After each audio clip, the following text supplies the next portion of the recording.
আসসালামু আলাইকুম। এমিলি ডিকিনসনের একটা কবিতা সাকসেস ইজ কাউন্টেড সুইটেস্ট, এই কবিতাটা দিয়ে আমার প্রথম ভিডিওটা শুরু করতে যাচ্ছি। আনকাট একটা ভিডিও হবে, সো উল্টাপাল্টা হাবিজাবি কিছু বলে ফেললে মাফ করে দিন। সো ফার্স্টে এমিলি ডিকিনসন সম্পর্কে একটু বলি। উনি হচ্ছেন আমেরিকান একজন রাইটার, ফেমাস রাইটার। 19 শতকের একজন কবি ছিলেন। প্রায় 1800 মতো কবিতা তিনি লিখেছিলেন। বেশিরভাগ তার মৃত্যুর পরে আসলে প্রকাশিত হয়েছিল।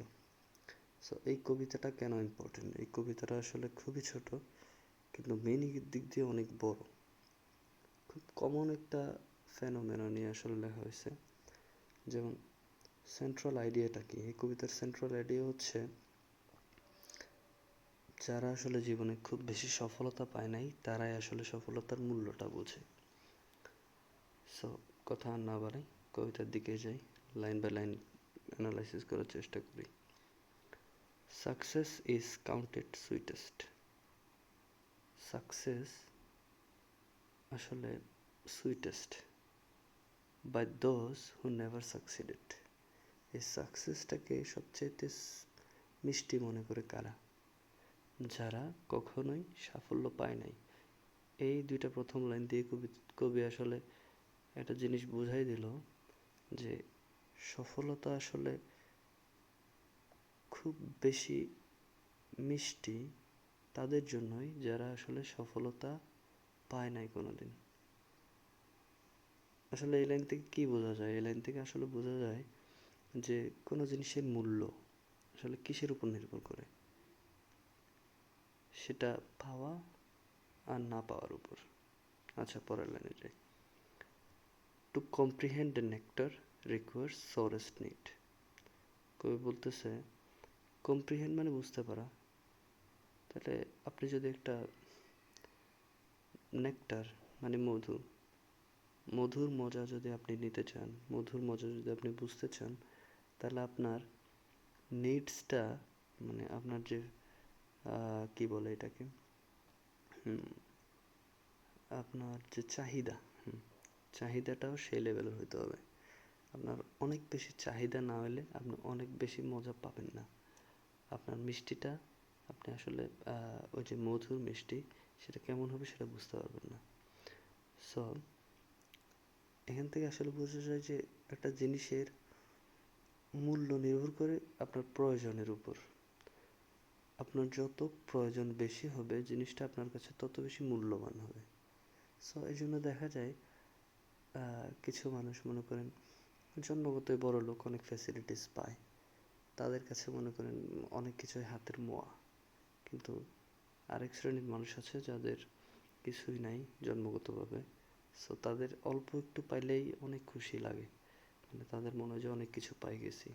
এটা আসলে ব্যক্তিগত মানে ব্যক্তির অবস্থানের উপর নির্ভর করে সাকসেসটা আসলে। আচ্ছা, পরে কি বলে দেখি। Not one of all the purple host who took the flag today can tell the definition so clear of victory. আচ্ছা, বলতেছে not one of all the purple host. ওই যে পার্পল হোস্ট মানে এখানে আসলে বোঝাচ্ছেন পার্পল কালারটা আসলে রয়্যালটির কালার। এটা একটা ট্রায়াম্ফের কালার, মানে হচ্ছে বিজয়ের কালার। সো এখানে একটা যুদ্ধে বিজয়ী একটা সেনাবাহিনীর কথা বলতেছে। হু টুক দ্য ফ্ল্যাগ টুডে, যারা আজকে ফ্ল্যাগ ছিনে নিয়েছে, মানে হচ্ছে জিতছে যুদ্ধে। ওইখানের ওই দলের কেউ আপনাকে বলতে পারবে না the definition so clear of victory, মানে ক্লিয়ার একটা ডেফিনিশন দিতে পারবে না বিজয়ের। অ্যাজ হি ডিফিটেড, কার মতো? অ্যাজ, তার মতো, হি ডিফিটেড, যে ডিফিটেড, যে আসলে ওই যুদ্ধে পরাজিত, ডাইং এবং মারা যাচ্ছে। On whose forbidden ear the distant strains of triumph burst agonized and clear. মানে ওই ব্যক্তিটা যে মারা যাচ্ছে, যে পরাজিত, সে যেভাবে বিজয়টাকে আসলে উপলব্ধি করতে পারতেছে, ট্রায়াম্ফটাকে, ভিক্টরিটাকে, আসলে ওই যারা আসলেই জিতছে তারা জিনিসটা পারবে না। আসলে এখানে খুব আয়রনিক্যাল একটা লাইন দেখেন, যারা দিচ্ছে, কবি বলতেছে যারা দিচ্ছে তারা আসলে যে তার মূল্যই বোঝে না। যে তার মূল্য কে বুঝে তাইলে, যে যুদ্ধে হেরে গেছে, যে মারা যাইতে যাইতে তাদের ওই যে যারা জিতে গেছে তাদের চিৎকার শুনতেছে, খুশির উৎসব শুনতেছে, সেই আসলে বুঝতে পারতেছে বিজয়ের মূল্যটা কি।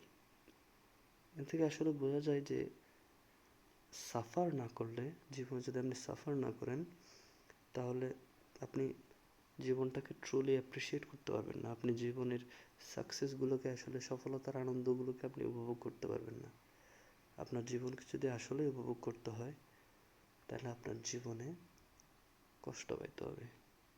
সোজা হিসাব ভাই, কবির হিসাব, সোজা হিসাব। কষ্ট না পেলে আপনি মানুষ হতে পারবেন না। সাকসেস হচ্ছে কি আপনার কষ্টের ফল। আমরা বলি না, failure is the pillar of success, ওই যে এরকমই। সো আশা করি আপনারা এতটুকু বুঝছেন। সো কবির মেইন আইডিয়াটা কী ছিল আশা করি বোঝা গেছে। আপনার কষ্ট পাইতে হবে, এই জন্য হয়তো আয়ুব বাচ্চু বলছিল আমি কষ্ট পেতে ভালোবাসি। আচ্ছা যাই হোক, আল্লাহ হাফেজ। আশা করি বুঝতে পারছেন। আর ভুল ত্রুটি হলে ক্ষমা করতেও পারেন, নাও করতে পারেন। আল্লাহ হাফেজ।